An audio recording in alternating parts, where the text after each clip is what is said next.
잘 오셨습니다. 평화의 인사를 나누겠습니다. 예수 그리스도의 평화가 여러분과 함께 하시기를 바랍니다. 옆을 향해서요. 예수 그리스도의 평화가 집사님과 장로님과 함께 하시기를 바랍니다. 이제 우리 같이 마음을 모으시고 기도하심으로 하나님 앞에 예배 올림 다 함께 기도합니다.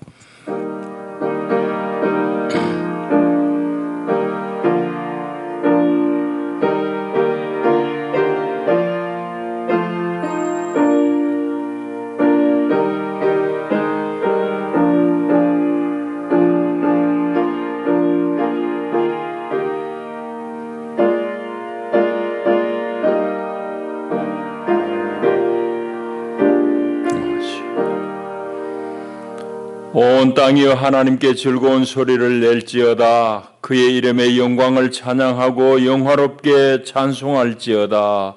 아멘. 하나님은 영이시니 예배하는 자가 영과 진리 안에서 예배할지니라.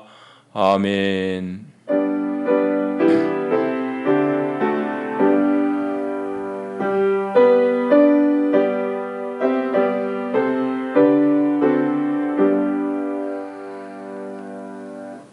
존귀하신 아버지 하나님, 아버지 은혜와 사랑이 큽니다. 오늘도 우리를 지켜주시고 우리의 걸음을 주의 거룩한 성산으로 이끄셔서 만왕의 왕이신 우리 주를 배울 수 있는 큰 은혜를 주시니 감사하옵나이다. 온 마음으로 주를 기뻐하며 주께 경배하나이다. 우리 예배 가운데 좌정하시고 영광 받으시며 예배하는 주의 백성들 가운데 오늘도 하늘의 신령한 은혜로 더딥혀 주시옵소서. 주 예수의 이름으로 기원하옵나이다. 아멘.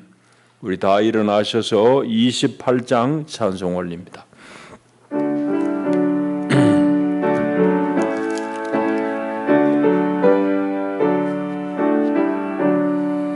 복의 군원 강림하사 찬송하게 하소서. 한량없이 자비하심 정량할 길 없도다. 천사들의 찬송가를 내게 가르치소서. 구속하신 그 사랑을 항상 찬송합니다.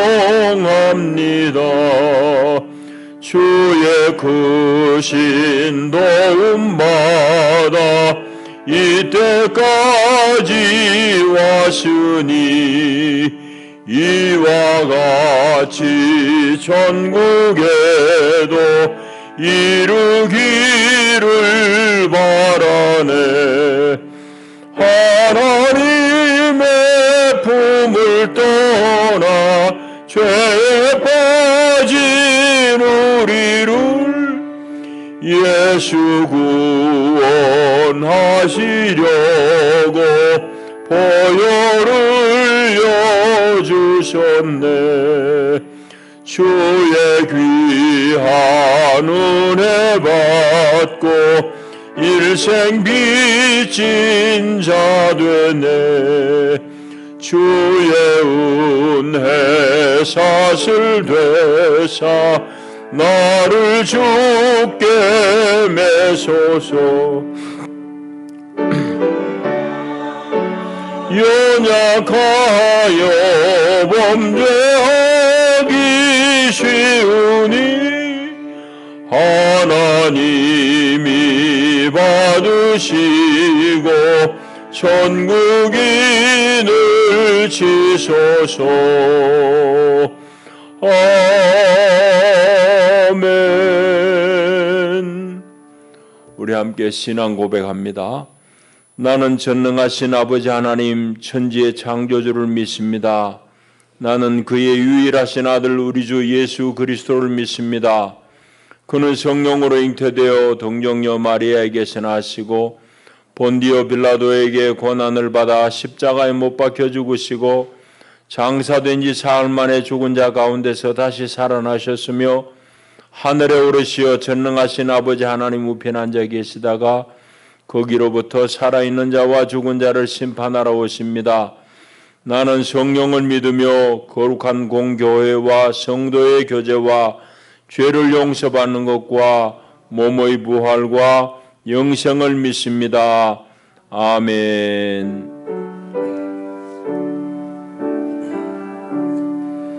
박소창 장로님 기도하시겠습니다.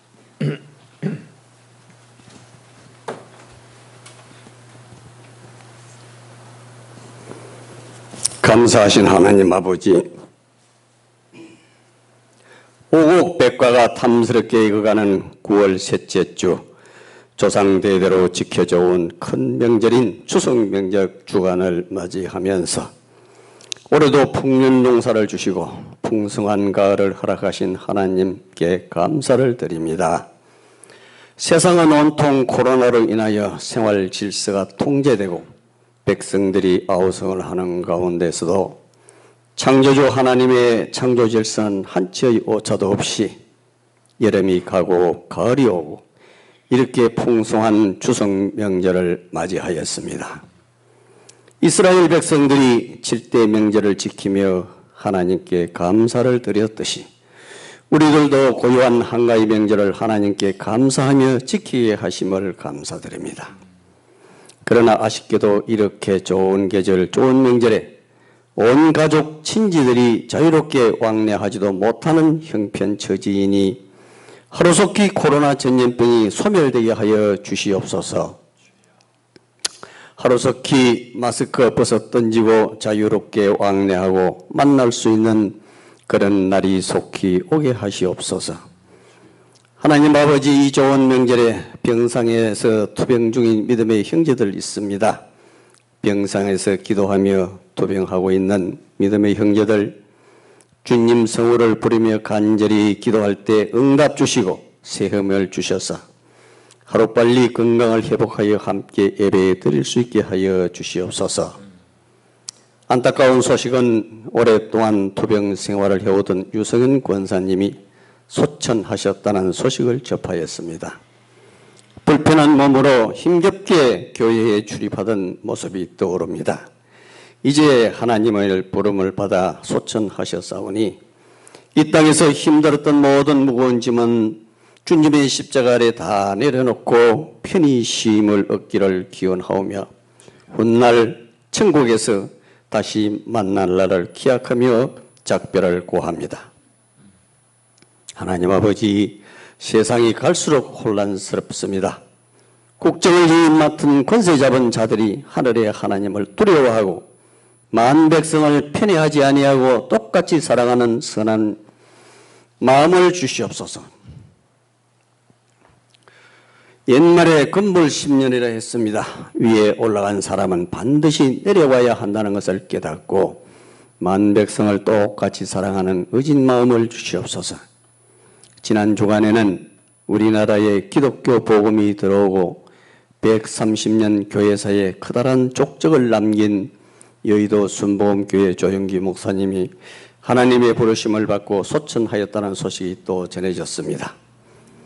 5사람이 천막교회에서 시작하여 당대에 70만 명 등록교회로 성장하여 단일교회로 세계 제일 큰 교회가 되어 기네스북에 등재되는 기록을 세워 대한민국이 세계 기독교계로부터 동방의 이스라엘이라는 평가를 받고 세계로부터 선교왕국, 복음의 나라 대한민국으로 평가받는데 큰 업적을 남긴 조영기 목사님을 기억하며 한국교회 모두가 예수님 십자가 아래 하나로 뭉쳐 단합하고 합심 기도하여 제2, 제3의 조영기 목사님 같은 성령 충만, 은사 충만한 목사님이 나타나기를 기도합니다. 그리하여 선교한국 복음으로 남북이 통일되는 그런 날이 속히 오게 하시옵소서. 오늘도 우리 목사님 귀하고 복된 말씀 이제 선포하실 때 우리 모두 한 가지로 은혜 받는 귀한 시간 되게 하시옵소서. 예배의 시종을 성삼위 홀로 영광 받으시옵소서. 아무 공로 없는 죄인이 예수님 이름 받들어 간절히 기도하옵나이다. 아멘.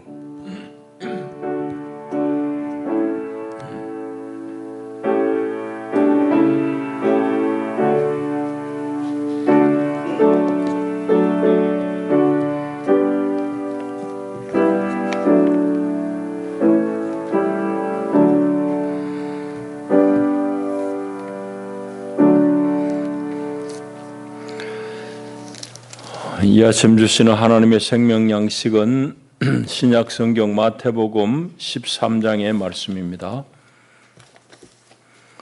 마태복음 13장 24절부터 30절 그리고 건너뛰어서 36절부터 43절까지 말씀 이제 받들어 있겠습니다.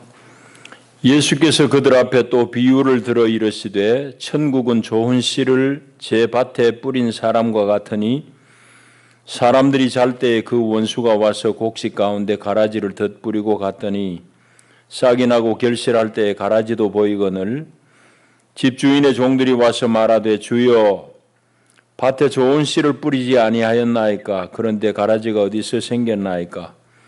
주인이 이르되 원수가 이렇게 하였구나. 종들이 말하되 그러면 우리가 가서 이것을 뽑기를 원하시나이까?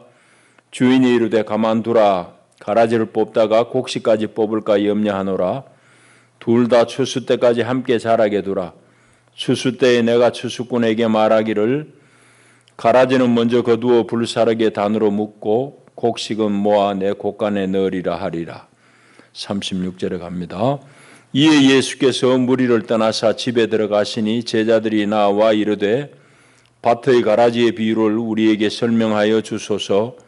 대답하여 이르시되 좋은 씨를 뿌리는 이는 인자요 밭은 세상이요 좋은 씨는 천국의 아들들이요 가라지는 악한 자의 아들들이요 가라지를 뿌리는 원수는 마귀요 추수 때는 세상 끝이요 추수꾼은 천사들이니 그런즉 가라지를 거두어 불에 사르는 것 같이 세상 끝에도 그러하리라.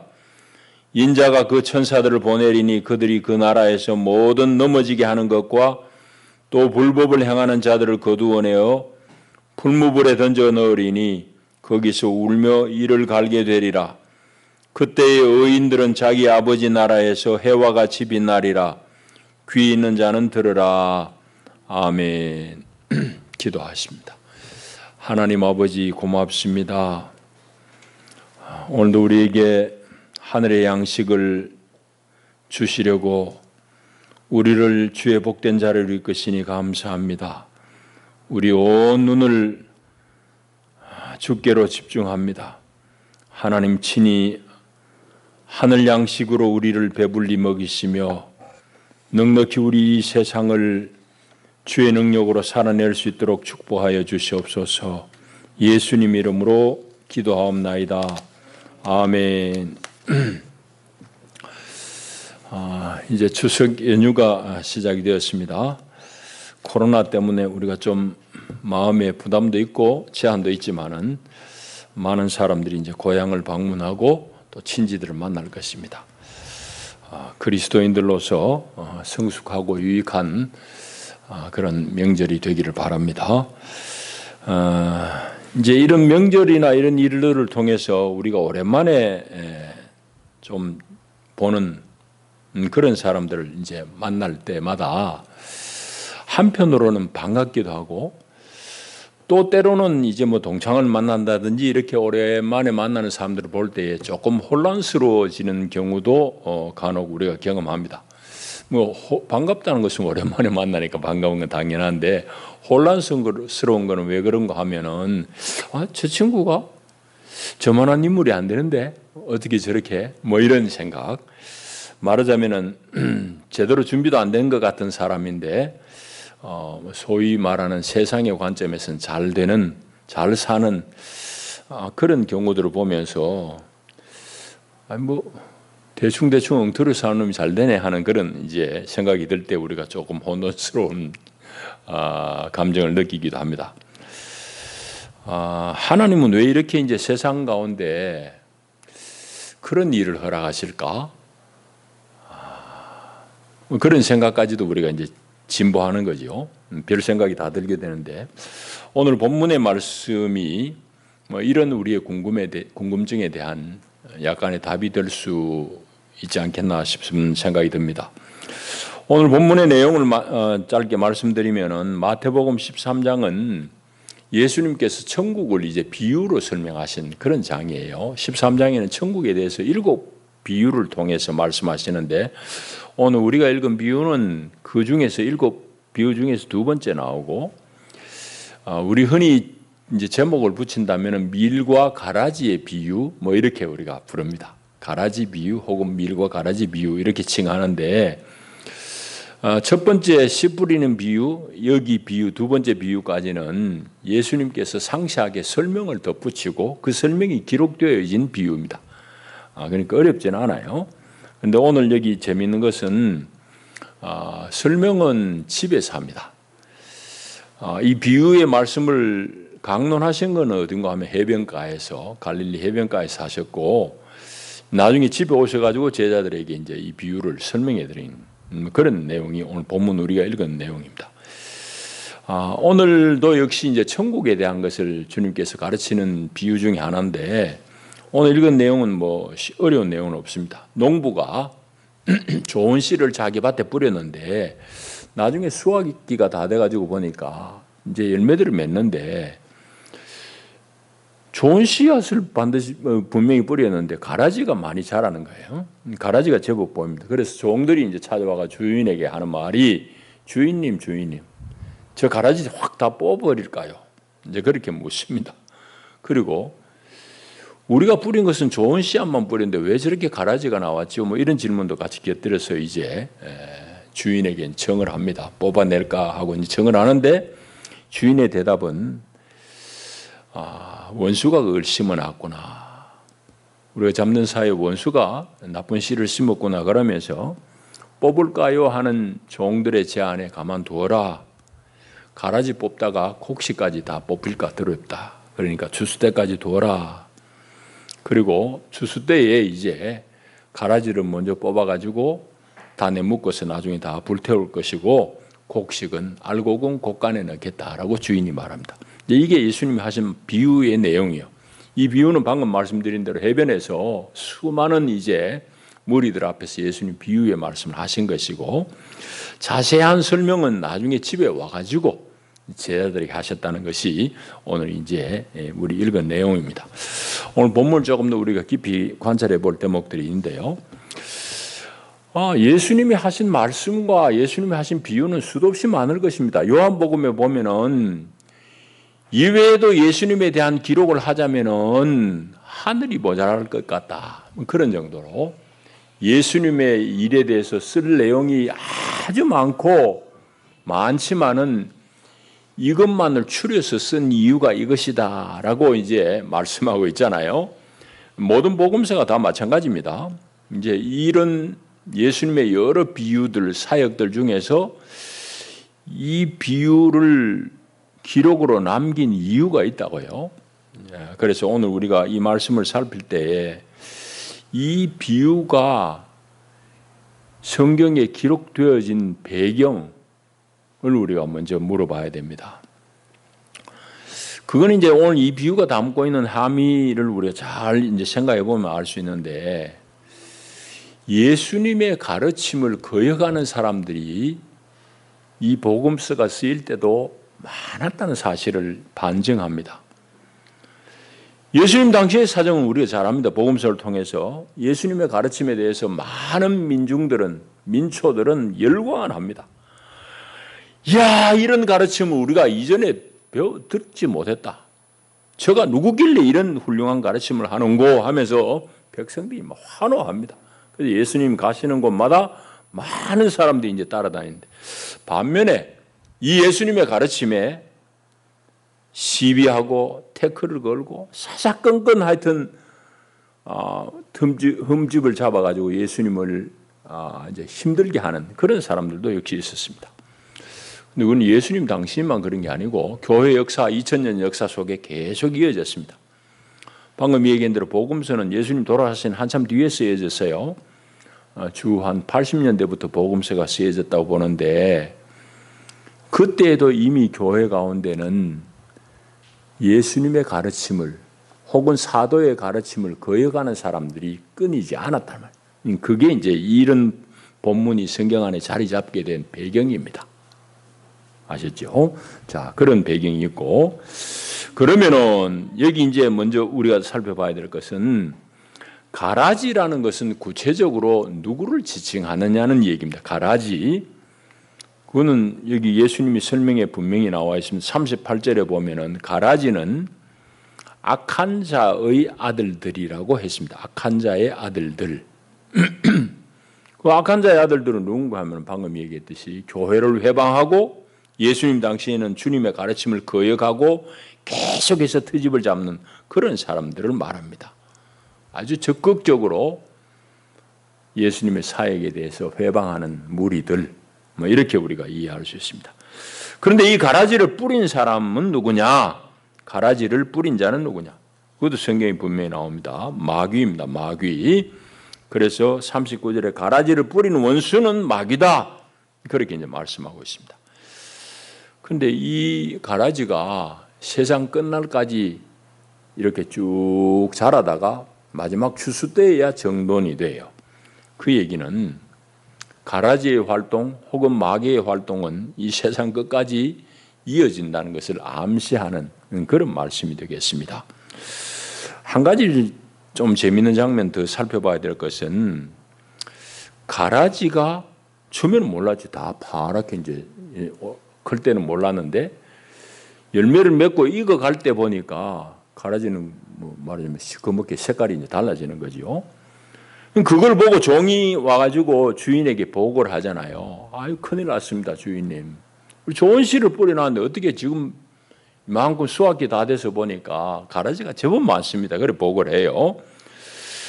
그런 제자들, 종들의 보고를 접했을 때에 주인이 보인 반응하고 밭에 가라지가 많음을 보고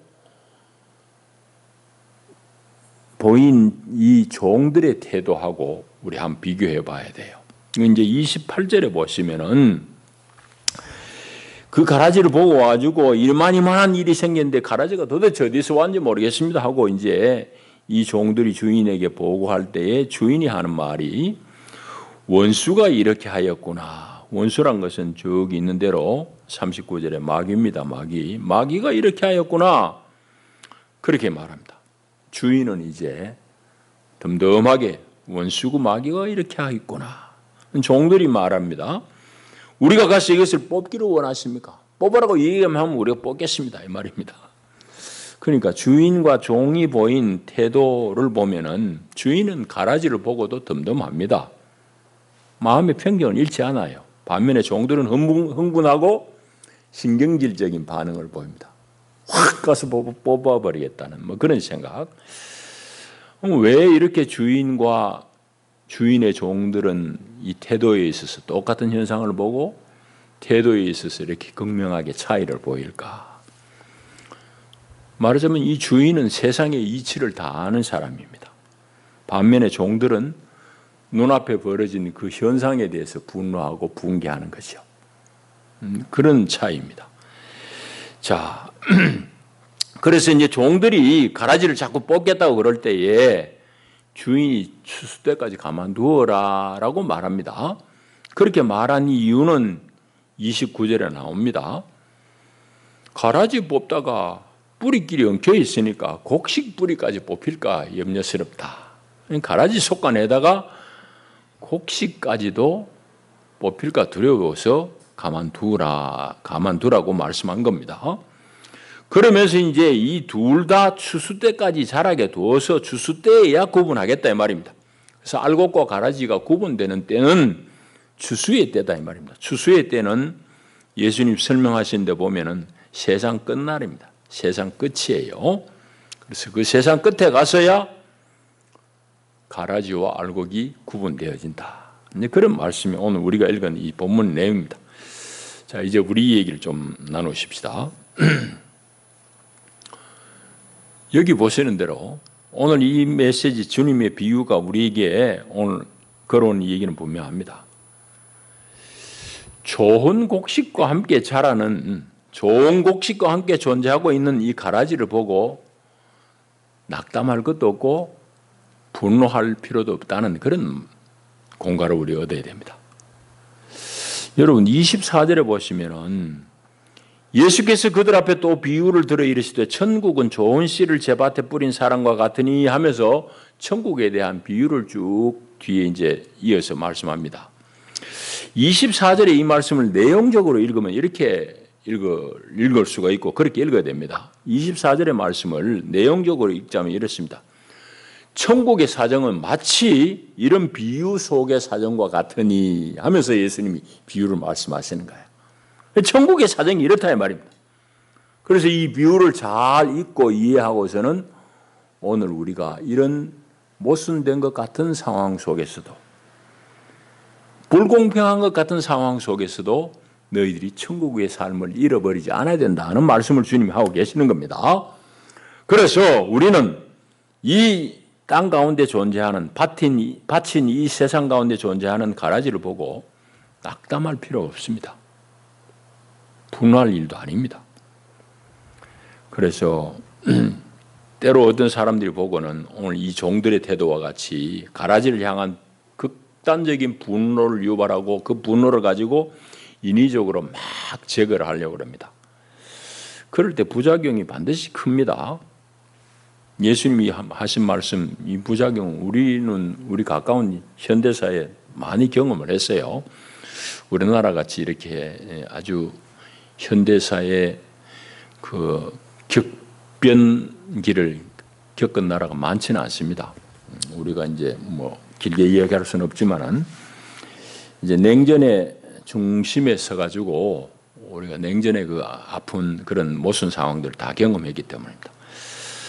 짧게 설명하자면은 예를 들자면 이런 겁니다. 우리 전두환 정부 때에 깡패들 이제 제거한다고 사회 이제 요란 사회 불순 세력들을 제거한다고 삼천 교육대에 막 집어넣었습니다.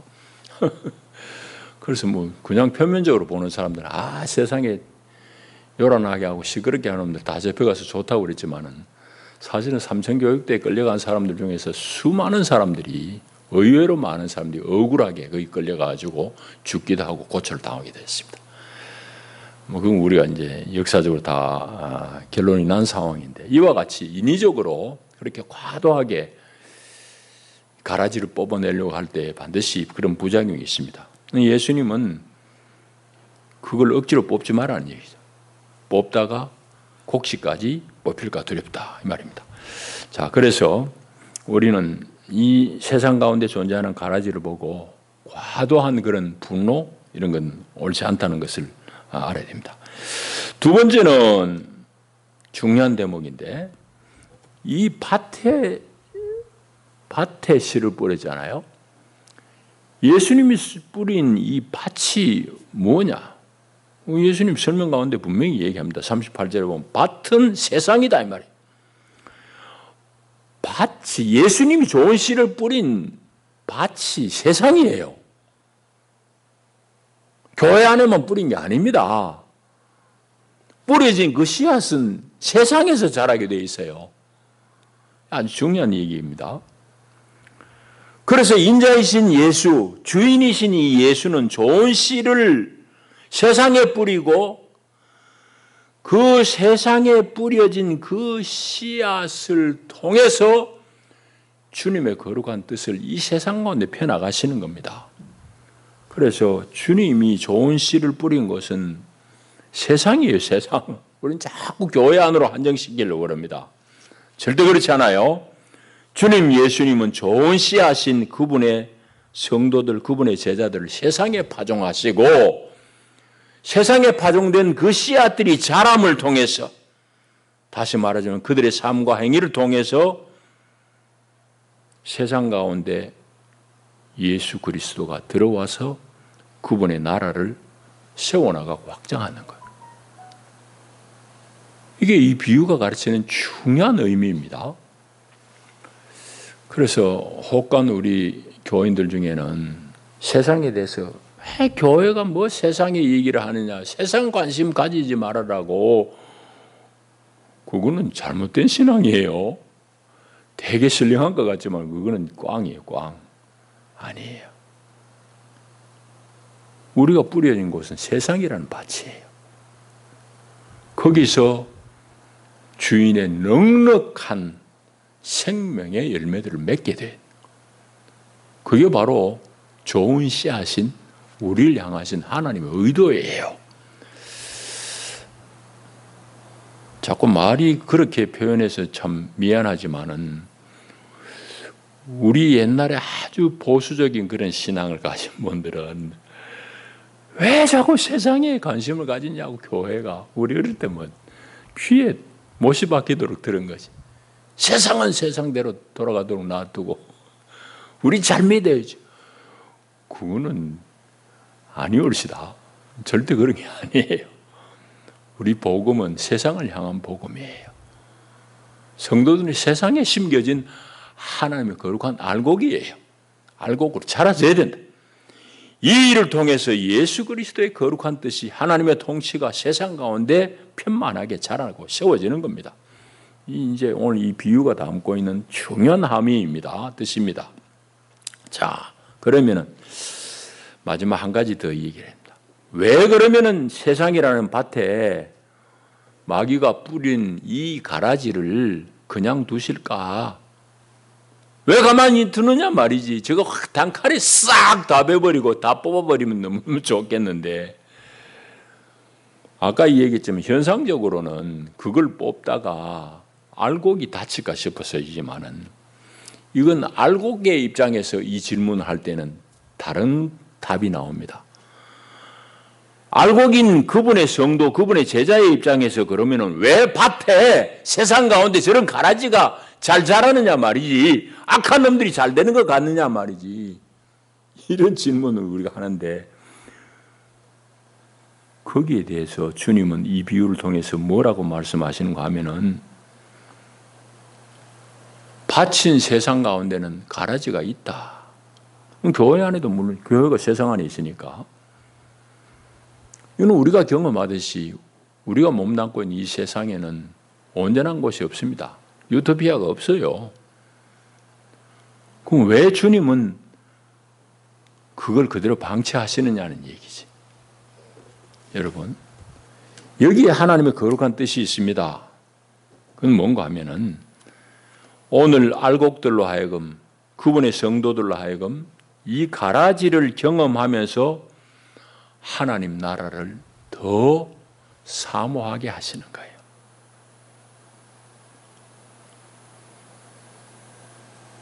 가라지의 모순을 보면서 하나님 나라의 온전함을 더 사모하라는 말씀이에요. 그래서 모순투성이인 이 세상 가운데서 천국을 살아내라는 얘기. 그 예수님이 24절에 하신 말씀이 그 얘기예요.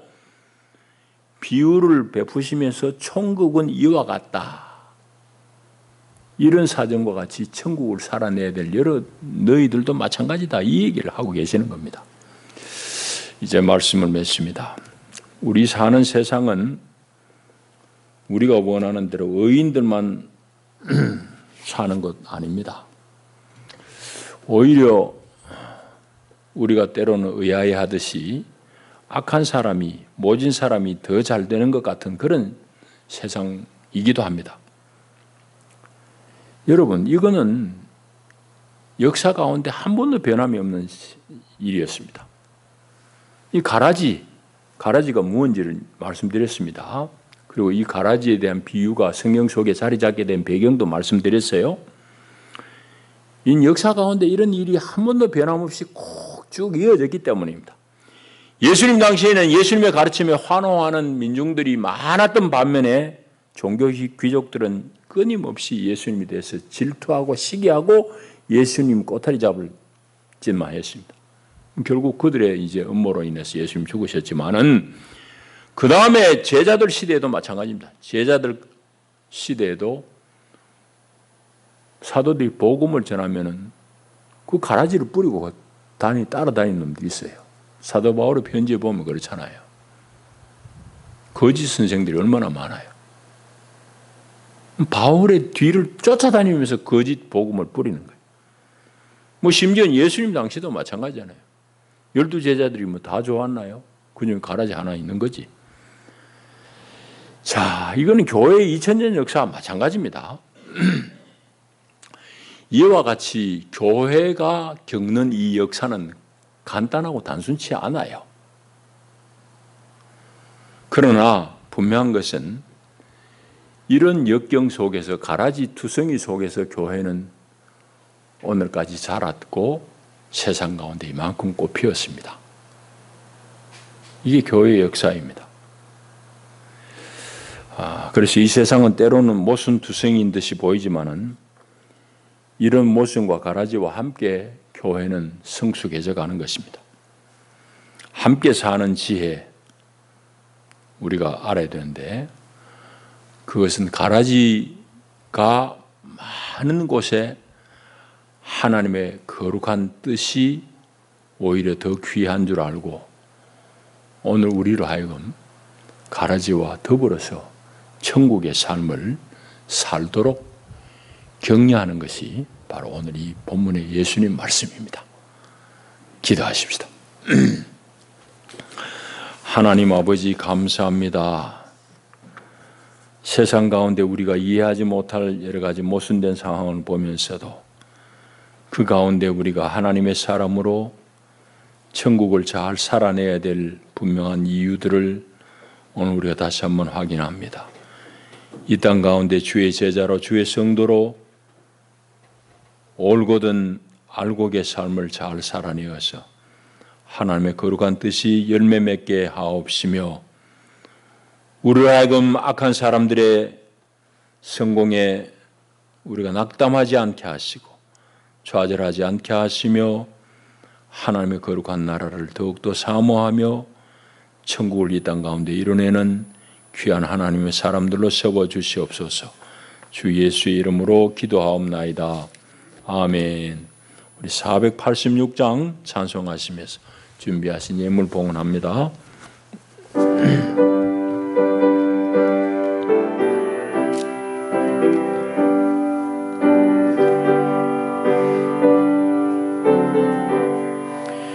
이 세상에 근심된 일이 많고 참 평안을 몰랐구나.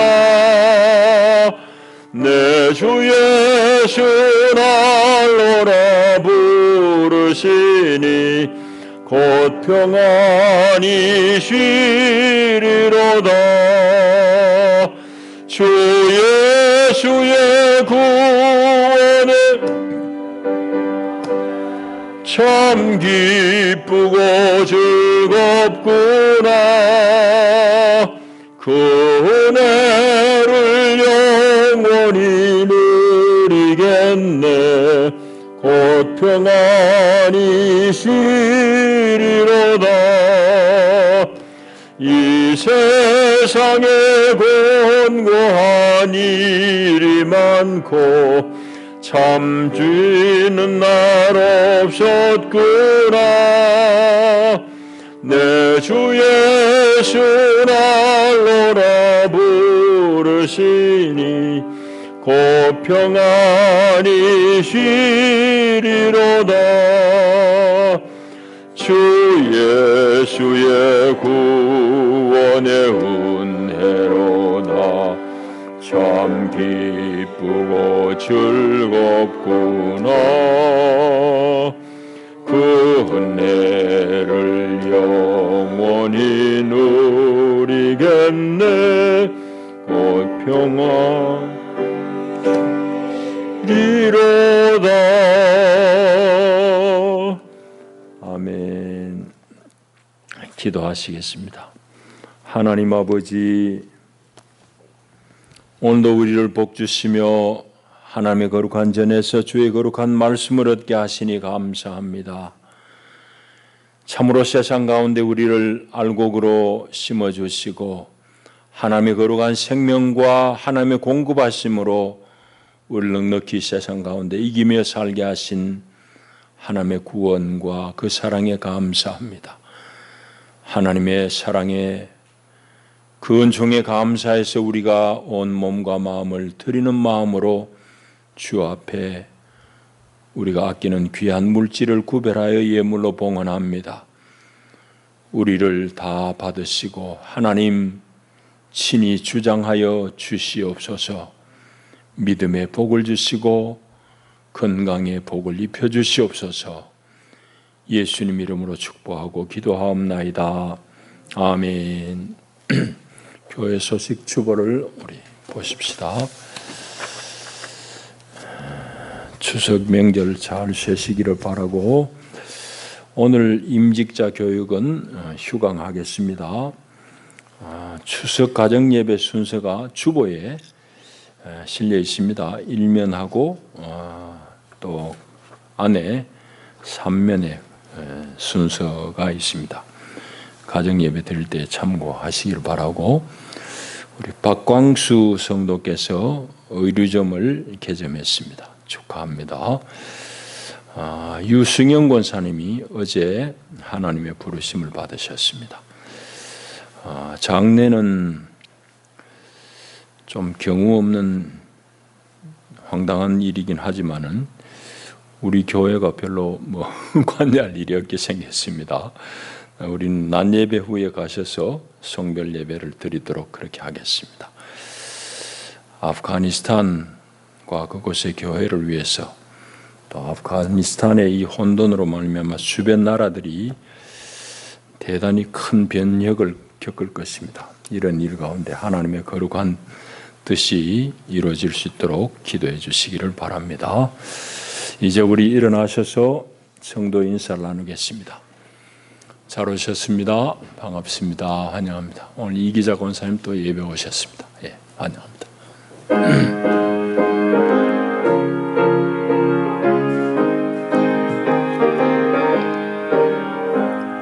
주의 친절한 팔에 안기 세우리 마음이 평안하리니 항상 기쁘고 복이 되겠네. 영원하신 팔에 안기세 주의 팔에 그 크신 팔에 안기세 주의 팔에 영원하신 팔에 안기세 주의 보좌로 나갈 때에 기뻐 찬미 소리 외치고 겁과 두려움 없어지리니 영원하신 팔에 안기세 주의 팔에 그 크신 팔에 안기세 주의 팔에 영원하신 팔에 안기세. 아멘. 주 예수의 은혜와 하나님 아버지의 다함이 없으신 사랑과 보혜사 성령의 위로하시고 격려하시는 교통의 은혜가 참으로 모순된 세상 가운데 하나님의 거룩한 뜻과 하나님의 나라를 찾으며 그 가운데 헌신하며 수고하기를 결단하는 하나님의 사람들 가운데 저들의 가정과 경영하는 모든 일 가운데 영원히 함께 하시기를 축원하옵나이다. 아멘. 아멘. 아멘.